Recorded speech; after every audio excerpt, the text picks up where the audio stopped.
দেশে হামের প্রাদুর্ভাবে শিশু মৃত্যুর ঘটনায় সাবেক অন্তর্বর্তী সরকারের প্রধান উপদেষ্টা অধ্যাপক মোহাম্মদ ইউনূস ও সাবেক স্বাস্থ্য উপদেষ্টা নূরজাহান বেগমের বিচার দাবি করেছে ছাত্র সংগঠন বিপ্লবী ছাত্র মৈত্রী।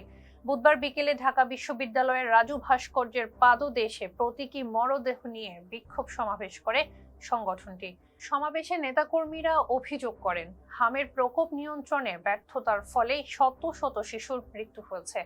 তারা হামকে মহামারী ঘোষণা করে দ্রুত কার্যকর ব্যবস্থা নেওয়ার দাবি জানান।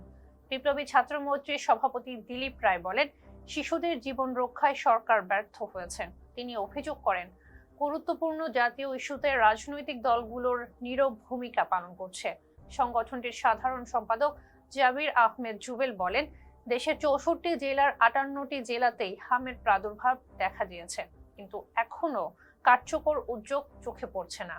তিনি বলেন, শিশুদের মৃত্যু রোধে দ্রুত সর্বাত্মক ব্যবস্থা নিতে হবে।